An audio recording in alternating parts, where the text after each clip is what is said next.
surat 51, tajuk nombor 3. Assalamualaikum warahmatullahi wabarakatuh.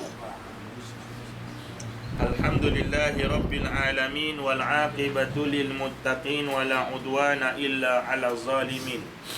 Wassalatu wassalam ala rasulil amin Sayyidina Muhammadin wa ala alihi wa sahbihi ajma'in. Rabbi syrah li sadri wa yassir li amri wahlul 'uqdatam min lisani yafqahu qawli. Rabbana iftah bainana wa baina qaumina bil haqqi wa anta khairul fatihin. Subhanaka la ilma lana illa ma 'allamtana innaka antal alimul hakim. Wala haula wala quwwata illa billah.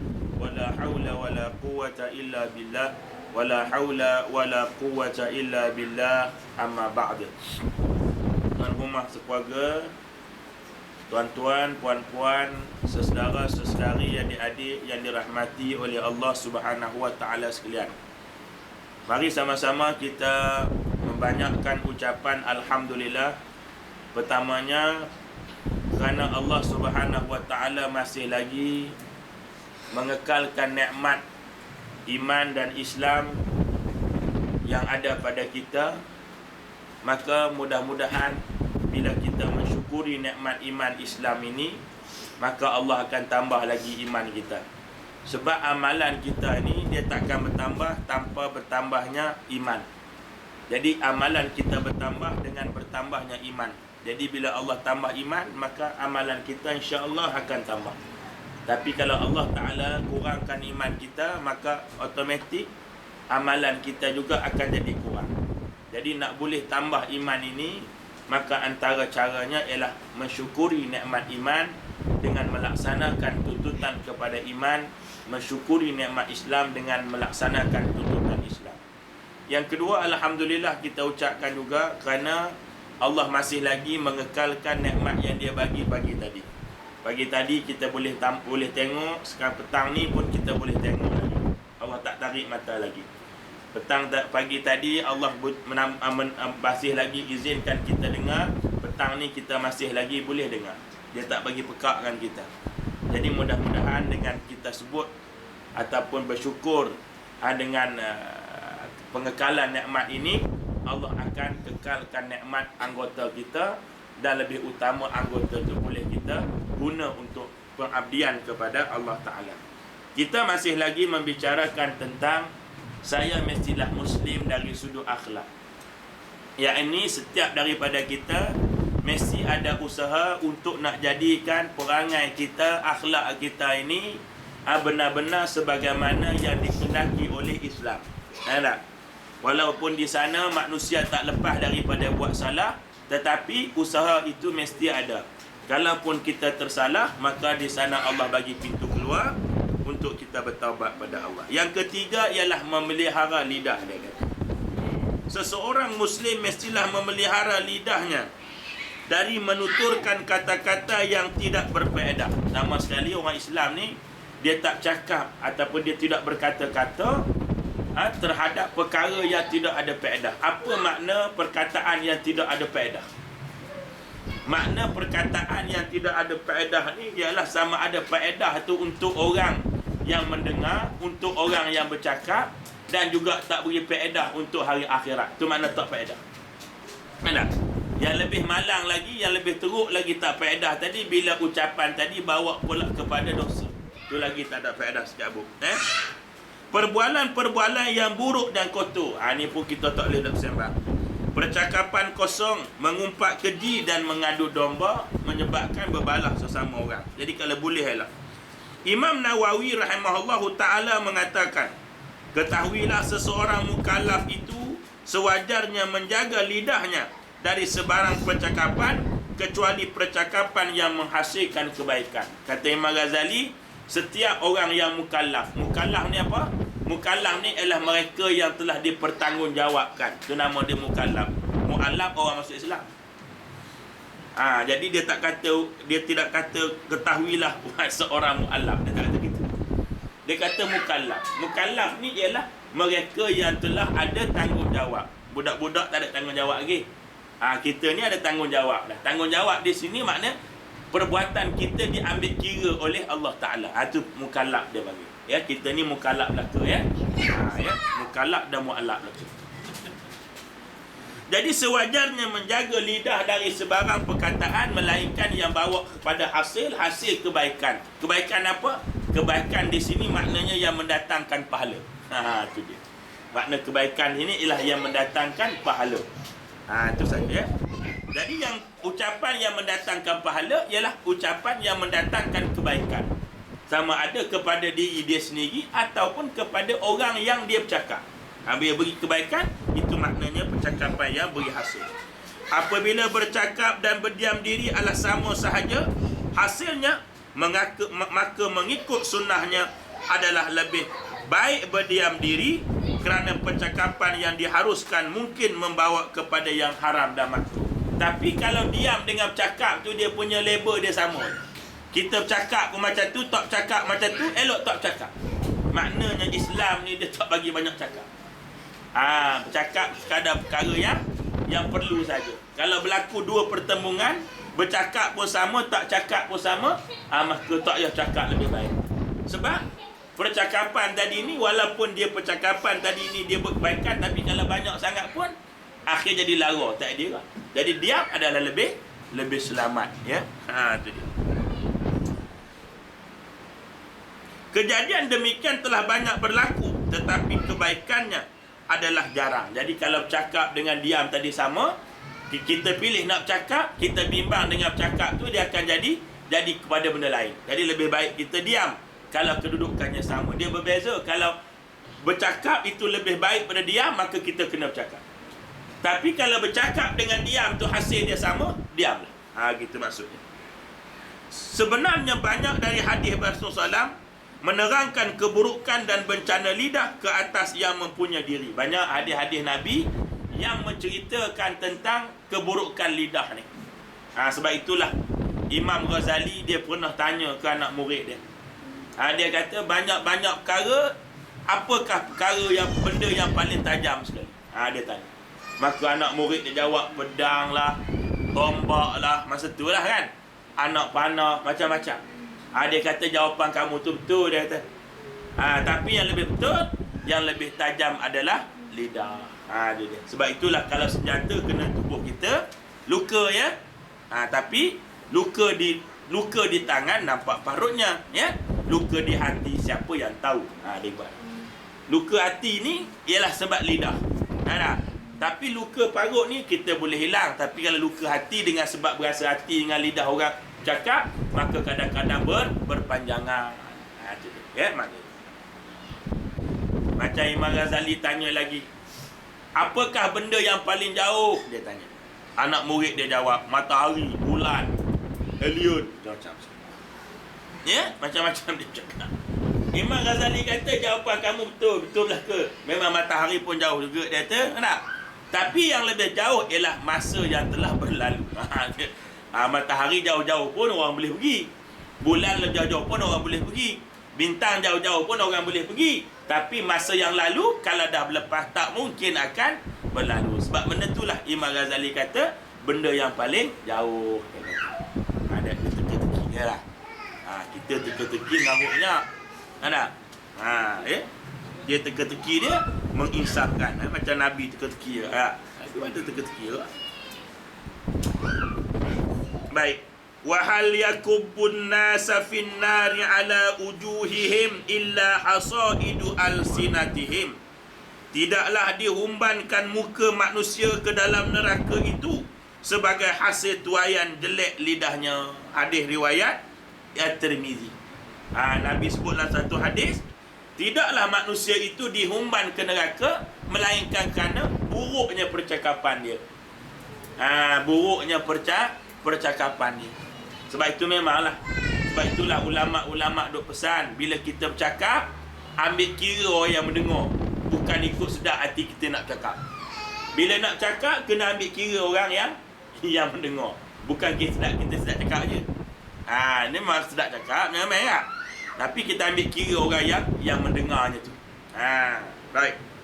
Rasulullah SAW juga bersabda, laisa mu'min bit-ta'an wala la'an wala fahish al-badhi. Imam rawahu Tirmizi. Bukanlah ia seorang mukmin.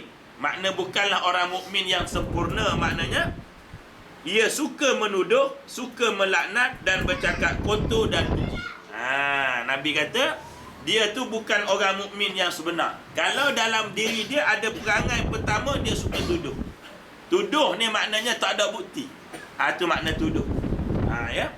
Yang kedua, suka melaknat. Ada suka laknat-laknat, sikit-sikit laknat, sikit-sikit laknat. Tapi menyatakan perbuatan yang Allah laknat tak apa. Contohnya suami beritahu ke isteri dia, perbuatan ini dia laknat Tuhan. Contohnya tak. Allah laknat tak apa. Tapi kita laknat orang tak boleh.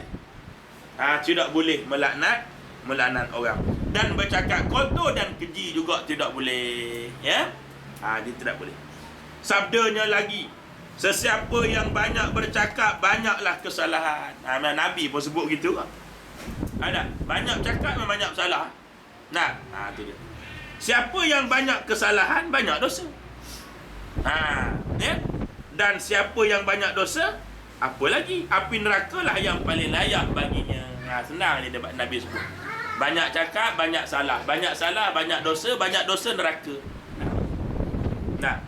Boleh buat teka-teki tu. Ya. Jadi sebab itu percakapan ini, tuan-tuan sekalian, hatta kalau kita tengoklah para sahabat sendiri pun, ya, dengan sebab ucapan mereka sanggup membagikan harta. Macam salah seorang lah, tuan-tuan sekalian, ya, dia tersilap cakap. Dia panggil pada seorang itu, hitam, dia panggil. Si hitam dia kan. Mak Black. Tapi kalau nama dia Black tak apa. Kan? Jadi dia panggil, si hitam. Maka akhirnya Nabi menegur dia. Dia kata, kamu ni telah beriman, tapi perangai jahiliah ada lagi. Perangai yang membezakan warna kulit. Tu pahaman jahiliah lah tu. Membezakan warna kulit. Tak boleh membeza. Jadi Nabi tegur, kamu ni Islam tapi perangai jahiliah. Bila Nabi tegur macam tu, teruslah dia menangis-nangis sambil menundukkan kepala. Suruh orang tu kata balik ke dia. Orang Mak Black tadi ni. Mak Black tadi. Dia kata, kau kata balik aku dia. Tak? Tapi orang hitam tadi diam saja. Dia tak cakap apa-apa. Akhirnya sahabat ni kata, kalau sekiranya engkau boleh memaafkan aku, nescaya aku akan memberikan sebahagian besar harta aku pada kau. Dengan sebab sepatah aja, mak hitam aja. Mak hitam boleh dapat separuh daripada harta. Sebab apa? Sahabat tadi duk nampak harta ni tak ada apa-apa. Tapi bila Nabi dah tegur kesalahan dan orang ni tak maaf, dia adalah sebesar-besar kecelakaan bagi seorang manusia. Tu dia, ya. Baik. Jadi yang kita selalu duduk dengan komentar baik. Yang dimaksud komentar, maksud di sini ialah menggelarkan kepada orang-orang tertentu. Tapi kalau kita mengomen,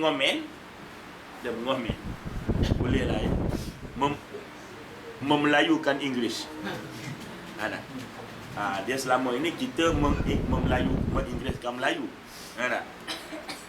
Ada apa? Orang Kelantan panggil traffic light pun habis stop.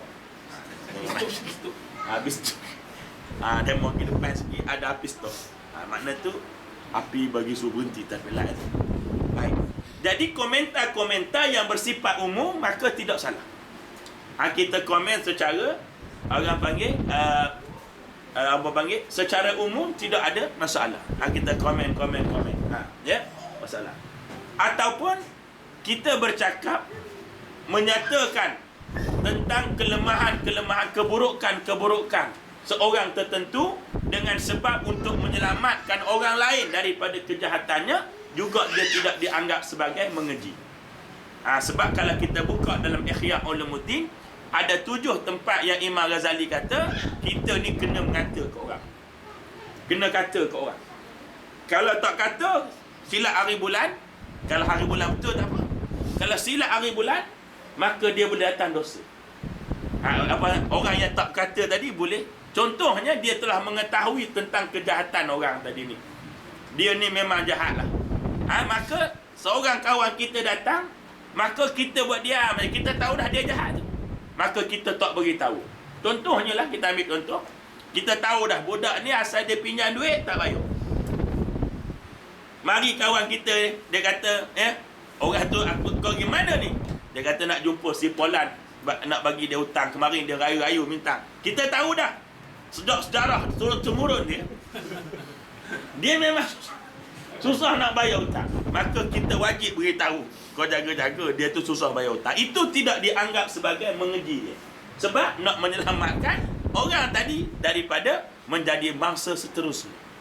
Tak boleh cakap lebih je lah. Tak cakap lebih, royak gitu saja. Jangan lebih-lebih pula. Ya, kau jangan bagi dia hutang. Dia memang tak bayar hutang. Datuk dia pun susah nak bayar. Aki dia dulu pun susah juga. Jangan lebih-lebih. Sekadar untuk orang panggil bagi tahu saja. Lebih-lebih tak boleh. Itu dia tidak termasuk dalam perkara mengeji-ngeji ataupun orang panggil mengumpat-ngumpat orang lain. Sebab mengelak daripada orang lain menjadi mangsa. Itu tak ada masalah. Ya? Baik. Masuk yang keempat ialah akhlak yang perlu ada bagi seorang Muslim, iaitulah bersifat pemalu. Seorang Muslim mestilah bersifat pemalu dalam setiap keadaan. Apa makna setiap keadaan? Pemalu ini di sana maknanya ialah dia merasakan rendah diri. Dia malu saja. Ada. Namun demikian, sifat tersebut tidak seharusnya menghalang dari mengatakan kebenaran. Tapi jangan malu tu sampai tak cakap benda betul. Aku malu lah nak cakap. Sampai benda yang betul pun dia tidak bercakap. Jadi malu di sini ni maknanya malu yang orang Melayu panggil malu yang bertempat. Tapi setiap orang ni ada kena malu. Semua dalam keadaan. Kita sebagai suami pun kena ada perasaan malu. Isteri kena ada perasaan malu. Kita ni kadang-kadang kita mencemarkan imej kita sebagai suami tak, menyebabkan isteri kita tak malu kat kita. Bila isteri dah tak segan kat kita, susah lah. Jadi jagalah perangai. Ni tengah-tengah makan kentut. Jadi ini menjatuhkan imej kita. Tengah makan pula tu. Dia buat selamba je. Ini pun dia nampak kita terlebih jangan, tapi sebenarnya dia menghilangkan rasa hormat isteri kita pada kita. Tahanlah sikit dah tak? Sebab itu kadang-kadang bila kita raikan isteri kita kan. Kita tidak abang nak keluar sekejap. Tak. Beritahu pun tak apa, nak kentut luar tak apa. Jangan tiba-tiba je. Tak tahu angin monsun mana datang. Jadi ini menyebabkan hilangnya perasaan malu. Macam tu juga kita kan. Anda pakai seluar dalam jalan di tengah rumah. Memang tak ada apa bini kita tengok. Bini kita tak apa. Tapi dia menjadi benda yang boleh menghilangkan. Panggil respect lah orang panggil tu tak. Respect pasangan kita kepada kita. Jadi macam tu juga isteri dan sebagainya kena jaga. Jadi insya-Allah bila bersifat malu macam tu, insya-Allah lah. Tengok Nabi dengan Aisyah macam mana. Nabi dengan Khadijah macam mana. Isteri dia, tapi dia tak buat lebih daripada yang sepatutnya. Mentang-mentang dia bini kita buat apa ikut dan kita tak, jangan ya. Sebab dia akan menjaga maruah kita sebagai seorang suami, kawan atau sebagainya ya. Di antara sifat pemalu seorang ialah ia tidak masuk campur urusan orang lain. Dia tak campur banyak. Dia tidak campur sehinggalah orang minta, contohnya duduk sembang-sembang ini, dia tak ada kena-kena dengan dia pun, dia masuk campur dia. Patut dia diam je. Bila orang tanya pendapat dia, barulah dia cakap. Tidak, jangan duduk masuk. Itu dia. Itu makna sifat kita malu nak campur dalam urusan. Yang kedua ialah memelihara pandangan. Itu pun sifat malu. Jangan tengah-tengah orang lah sekalian duduk malu. Tak ada malu langsung. Tu tengah orang sembang. Boleh tahan dah budak tu. Lawa juga. Tiba-tiba je. Tak malu langsung. Jadi malulah sikit kan. Hatta depan bini kita pun. Naik kereta ni berhenti lah korang. Lawa budak tu. Tiba-tiba je. Jadi benda ini sebenarnya menghilangkan perasaan malu. Yang menyebabkan diri kita hilang maruah. Boleh nak tengok, jangan beritahu bini kita, jelas-jelas sudah. Terbalik mata-mata tu tak? Sebab apa terbalik mata bang? Tak ada apa tadi buat gitu-gitu balik ke belakang. Gitu. Jangan tunjuk makna. Bukan hipokrit tak, dia menjaga maruah diri. Ada menjaga maruah diri. Contohnya kadang-kadang ada juga orang-orang ni kadang-kadang dia memang tak boleh nak berhenti merokok, tak boleh berhenti dia. Tak boleh berhenti dia. Jadi kita pun nak suruh berhenti pun nanya dia dah. Nanya ke sains-sains. Tak ada. Nak suruh dia berhenti nanya sains-sains. Jadi kita hak tahu ni pun janganlah tu tunjuk depan sangat kan. Gilah mana-mana sikit dah. Biar kita ada perasaan macam itu. Maksudnya. Kadang-kadang ada orang juga tanya saya kan, "Tuan Ustaz, saya memang tak boleh berhenti Ustaz." Ustaz okok ni. Saya kata tak apalah, nak okok lah. Tapi gilah belakang-belakang sikit lah. Gitu. Ada. Cikgu saya merokok kuat, Masya Allah. Saya pernah buka puasa rumah dia. Meninggal lah cikgu tu. Tak apalah, dia pun tak dengar, kita pun tak tahu. Tak apalah. Memang dia merokok. Saya pernah dia jemput buka puasa rumah dia. Dia Allahu Akbar tu, dia makan kurma sebiji, rokok terus. Bayangkan. Lepas saya tu, dia memang, dia buat macam mana? Dia bismillah tu buka puasa dengan kurma tu, start rokok. Ping, habis bawah tu, baru dia makan nasi. Tuan-tuan bayangkan. Jadi buat macam ni. Cuma satunya, dia ni walaupun kita ni anak murid dia. Nak, lepas dia makan kurma, dia kata yang tak duduk sini dah. Saya nak pergi belakang. Nampak? Padahal dia tu guru kita. Tak? Kalau dia duduk depan kita pun mungkin kita tukar cucung dia punya rokok dah. Dia tu guru kita.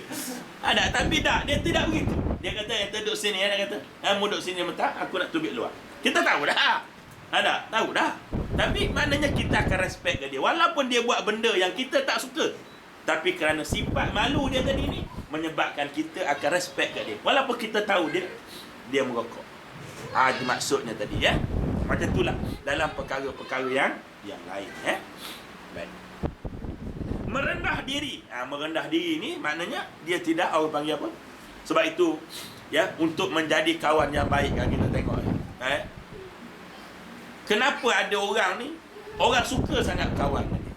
Bila kita cek tengok dia ni selalu mendengar. Tengok Nabi dia selalu mendengar, dia tidak selalu bercakap. Selalu mendengar.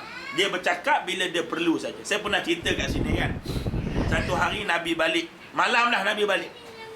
Balik malam dah. Tapi tak tengah malam sangat lah. Dia tidak tengah sangat malamnya tu. Balik tu Aisyah. Bila Nabi baring dia mula buka cerita. Aisyah ni. Dia bercerita tentang 12 orang perempuan Bani Israel. Saya pernah sebut kat sini. Orang ni macam ni orang. Aisyah cerita. Nabi tak ada bercakap apa-apa. Sehinggalah orang yang ke-12. Perempuan yang ke-12, Aisyah cerita, dia kata ada ni satu lagi, dia kata, "Wahai Rasulullah," dia kata, "perempuan ni dia ada suami. Suami dia sayang sangat dengan dia. Tapi satu hari suami dia berjalan-jalan jumpa perempuan lain. Akhirnya laki dia kahwin dengan perempuan itu, lalu menceraikan dia. Lalu isteri ni sedih," kata dia Aisyah. Nabi kata apa dia? "Aku sayang kamu juga, tapi aku tidak menceraikan sebagaimana suami perempuan yang ke-12 tadi." Nabi beri komen dulu. Tapi daripada 12 tu, nombor 12 komen. Nampak maknanya Nabi menjadi pendengar yang setia. Kita macam mana lah? Nabi boleh dengar, padahal cerita tu kan dia kena mengena dengan Nabi. Cerita perempuan Bani Israel pun tak pernah ada lah. Tapi Nabi boleh dengar aja dah, tak ada komen. Dia cuma komen perempuan yang ke-12. Ada. Kita kalau tak ada kena mendengar kita, nak dengar.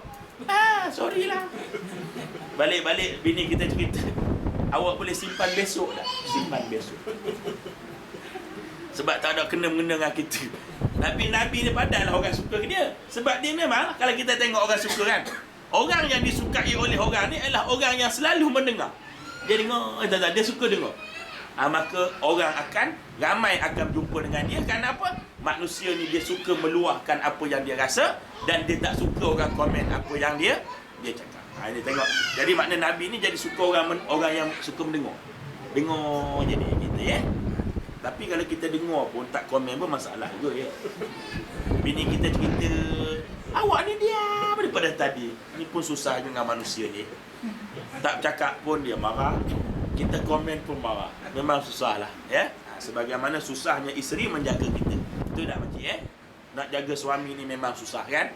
Susah nak jaga suami? Susah. Jaga kambing senang lagi. Jaga suami susah kan? Lebih masin marah, lebih manis marah kan? Lebih cakap marah ya. Tapi sebenarnya itulah yang datangkan pahala banyak. 3 perkara yang iblis bila kita buat dia cukup marah. 3 perkara. Bengkak betul iblis. Tahu bengkak? Bengkak ni ialah marah tahap gaban. Kena bengkak. Jadi 3 perkara yang iblis cukup marah bila kita buat. Yang pertama, bila berkahwinnya anak Adam. Oh, dia cukup marah. Sebab apa dia marah? Pertama, dia tak boleh nak hasut dah orang ni. Yang keduanya, segala perbuatan orang tadi yang sebelum kahwin tadi dapat dosa, bila kahwin je dapat jadi pahala. Oh, dia cukup marah. Kalau dulu senyum, dosa. Pegang tangan, dosa. Naik motor berkepit, dosa. Tapi bila dah kahwin, pegang tangan, pahala. Senyum, pahala. Naik motor, pahala. Tu sebab dia marah. Jadi kalau kita nak suruh iblis marah selalu, kahwinlah banyak kali. Baik. Itu pertama. Ya? Mak tak ada dah. Baik, yang kedua, yang iblis marah sangat apa dia? Bila kita masuk ke masjid dengan membaca doa ataupun paling kurang membaca bismillah dan selawat dengan Nabi. Doa masuk masjid kita tak ingat. Maklumlah, Jumaat sahaja masuk masjid. Jadi tak berapa nak ingat doa masuk masjid. Maka paling kurang masuk kaki kanan, Bismillahirrahmanirrahim dan selawat atasku, Nabi kata. Maka setan akan marah. Dia kata apa? Celakalah kami semua. Maknanya dia melaknat geng-geng mereka sendirilah. Dengan mengatakan celakalah kerana sesungguhnya orang ini telah memagar dirinya daripada hasutan kami. Dia marah sebab dia tak nak hasut kita dah. Kita dah letak pagar dah. Baik. Dan yang ketiga, apa yang setan marah sangat? Apabila orang yang terlupa ketika makan dan minumnya membaca bismillah, tiba-tiba di tengahnya dia membaca bismillah ya awwalahu wa akhiruhu. Oh, iblis marah sangat. Sebab apa? Sebab dia terpaksa memuntahkan balik makanan yang telah dia makan. Kita bila kita tak baca bismillah makan, dia makan dulu. Kalau kita tak bismillah masa minum, dia minum dulu. Tapi tiba-tiba dia tengah sedap-sedap kena muntah. Kita bayangkan muntah terkeluar buat perut ni. Kita pernah muntah kan? Jangan main, rasa nak terkeluar isi perut dah. Macam itulah setan, dia cukup marah betul. Tapi dengan syarat, jangan kita saja-saja. Contohnya nanti makan, hari ini kita nayakan setan. Hari ini kita nayakan setan, kita jangan baca bismillah. Nanti tengah-tengah kita baca. Tu tak jadi apa. Tu sebab kena belajar ni, kena dengar daripada awal sampai habis. Jenis dengar-dengar mula tengah dia tidur, celek-celek dah habis. Ini yang jadi masalah ni. Itu jadi masalah. Jadi tak boleh saja-saja masuk iblis marah ni bila dia memang terlupa sungguh. Hatta selepas dia habis makan pun. Dia habis makan dah, tertidur dah. Bangun, tadi tak baca bismillah. Dia pun baca bismillah. Maka iblis memuntahkan balik. Dia baru sedap-sedap, dia muntah. Macam tercabur kat perut dia. Itu 3 perkara yang iblis cukup marah. Baik. Dia merendah diri kita dia. Tidak meninggikan suara ketika bercakap. Masa bercakap tidak kuat, melainkan dia memang dia punya volume dia memang tinggi. Itu bab lain. Itu bab lain. Tapi kalau boleh kontrol, dia kena kontrol. Berasa cukup serta memadai sekadar yang ada pada sifat-sifat seumpamanya yang ialah berasa cukup apa yang ada. Itu juga nama sifat malu. Diceritakan daripada Rasulullah SAW bahawa baginda adalah seorang yang sangat pemalu, lebih pemalu dari anak gadis yang berada di sebalik tabir. Nabi itu punya malu. Memang Nabi malu sungguh, tuan-tuan. Malu sangat. Sebab itu masa dia menangis, Khadijah meninggal tu, dia pergi belakang pintu, tuan-tuan. Nangis belakang pintu. Jadi kalau kita nak ikut Nabi, bila menangis, di belakang pintu. Malu dia. Malu, ya.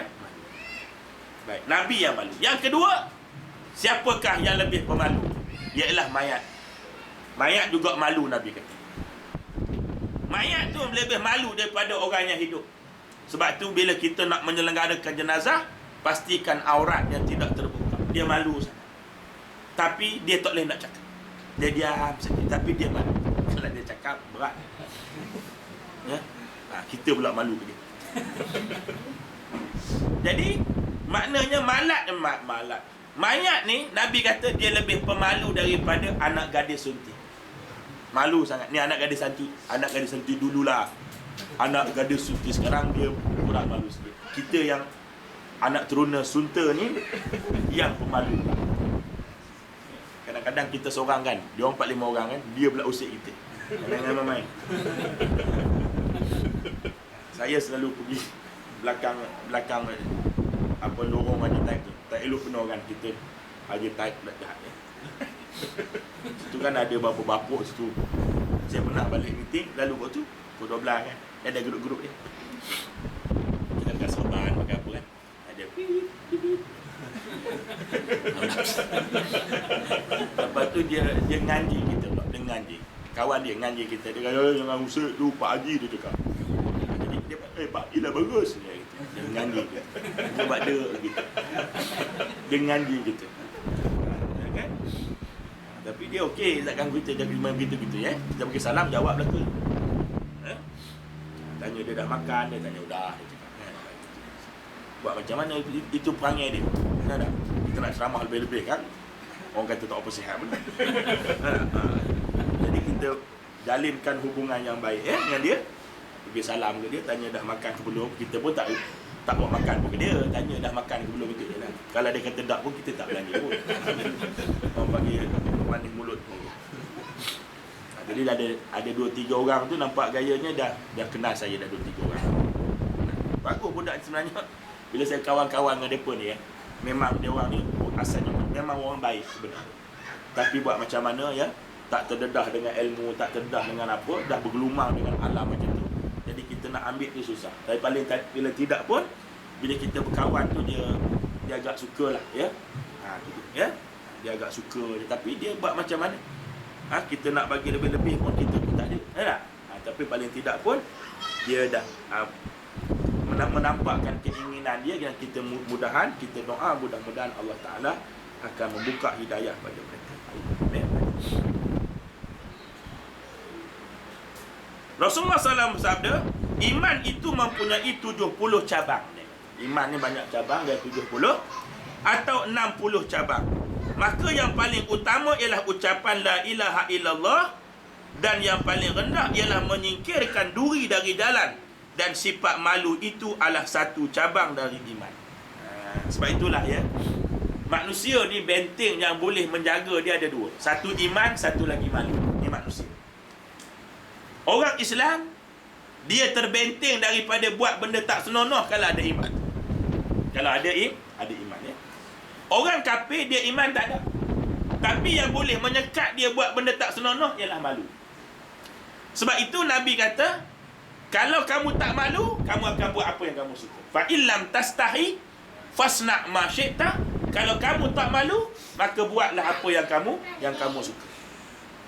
Sebab itu, untuk nak merosakkan generasi hari ini, cara barat, cara orientalis macam mana? Dia menghilangkan malu dalam diri manusia. Bila dah tak malu, tak ada apa-apa. Tak malu tengok, tak malu buat, tak ada apa-apa. Ada contohnya main sukan, tak? Buat olahraga, lompat pagar ke apa-apa kan. Apa tu lagi, macam-macam lah kan. Yang pakai tu tak malu dah. Nampak tak? Maka dia pun pakai. Yang nengok pun tak malu ke kan? Tak malu nak tengok. Akhirnya sebab itu, yang menengok, yang buat pun tak malu, maka lama-kelamaan masyarakat akan jadi rosak. Sebab malu dah tak ada. Ada. Sebab itu hari ni kita tengok kan, orang-orang yang dah melakukan jenayah kadang-kadang sampai tak malu. Ada. Saya pernah tengok dalam TV sekali. TV kita minta maaf, sebut dia kesalahan mencabul anak dia. Jadi bawa ke mahkamah kan. Orang lain kan tutup kepala kan, dia tenang je. Dia boleh cakap tu, dengar dalam TV pemberi baca berita tu. You all tak nak buat apa-apa ke anak you all tu. Dengan penuh rasa bangga. Nampak manusia dah hilang malu. Ini yang kita bimbang sekali. Sebab itu malu ni kena jaga ya. Baik. Berhubung dengan sifat malu ini, para ulama mengatakan hakikat malu tadi apa dia? Ada ulama tu terang. yang kata hakikat malu tadi apa? Hakikat malu itu ialah sifat yang menggerakkan seseorang meninggalkan kejahatan dan menghalangnya dari mencuaikan hak orang lain. Itulah. Sebab itu dia macam dosa juga. Nak kenal benda tu dosa ke tak apa dia? Nak kenal benda tu dosa ke tak? Bila kita malu, orang tahu kita buat. Dosa. Kita tahu yang kita malu kalau orang tahu yang kita buat tu. Maknanya jahatlah benda tu. Sebab tidak ada manusia yang dia suka kejahatan dia orang tengok. Manusia suka kalau kebaikan yang dia buat orang tahu. Tapi dia tak suka kalau kejahatan dia orang tahu. Sebab itu nak tahu benda yang kita buat tu betul tak betul, iaitulah bila kita malu kalau orang tahu kita buat. Tak betul lah buatan tu. Tak payah ngaji tinggi-tinggi. Ada? Tak payah ngaji tinggi-tinggi. Kita cuma tahu bahawa kalau orang tahu yang kita buat ni, kita rasa malu. Maka itu adalah perbuatan dosa. Orang tahu kita tak semai. Sudah. Order. Ada itu malu ni siapa berani nak buat benda baik ke apa? Malu juga. Baik. Malu dah. Bagaimana? Tu dia sebut malu doa tu. Sebab malu. Baik. Sekarang ini ada orang yang malu sampai buat baik pun dia malu nak buat. Jadi tu bukan malu. Tu nama dia doa. Tu sebab panggil malu doa. Maknanya malu yang tidak dikendaki oleh Islam apabila malu untuk menyatakan kebenaran.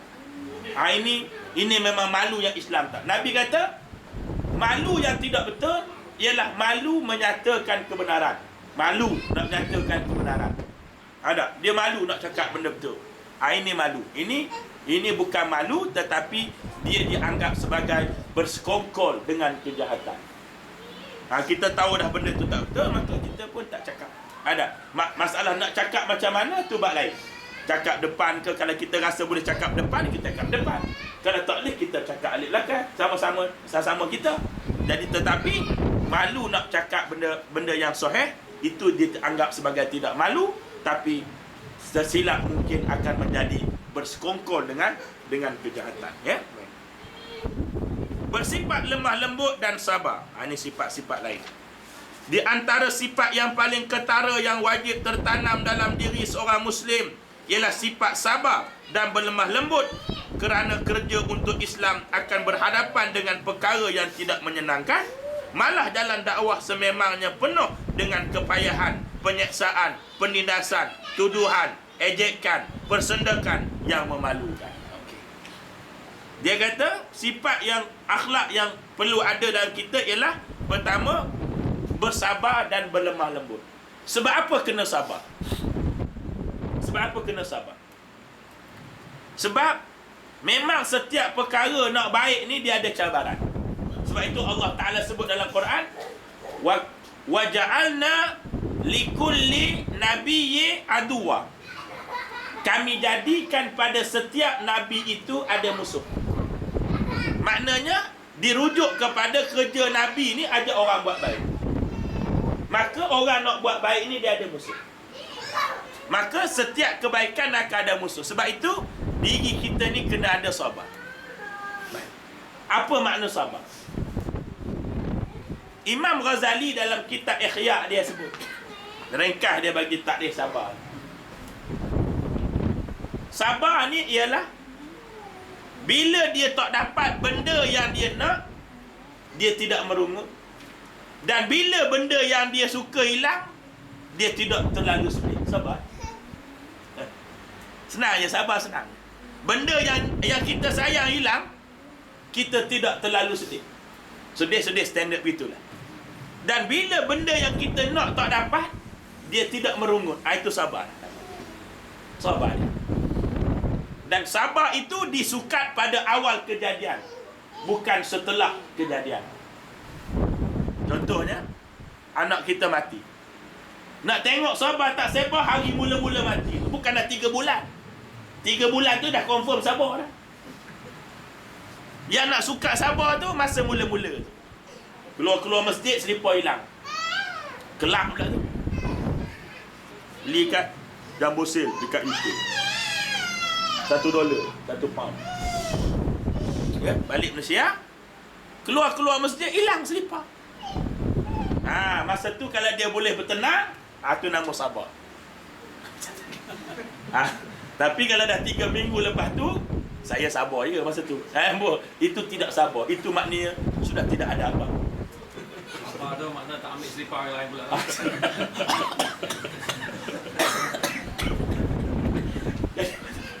Jadi dia maknanya sabar ni dia tidak bertindak di atas benda yang berlaku pada dia lah. Maknanya kalau dia hilang selipar, dia ambil selipar orang lain, tak lah begitu. Kalau dia ambil tu tak sabar mana. Ada selipar kemak, kalau selipar je ni. Beli ni. Kalau selipar je ni selonggok 30 sen, itu beres lah. Jadi memanglah benda. Sebab apa kita nak sabar? Sebab benda tu mahal. Sebab kita sayang. Yang selipar 30 sen sepasang, itu kalau hilang pun kita tak ada apa-apa. Tapi itu belum sabar. Sebab memang kita tak nak benda tu. Silap, bila lah nak hilang. Sebab itu Imam Ghazali kata, sabar tadi, bila benda yang kamu sayang tu Allah ambil, dia tak terlalu sedih. Yang selipar 30 sen tadi, benda tu kamu tak sayang sangat. Sebab tu kadang-kadang saja buat terlupa. Boleh.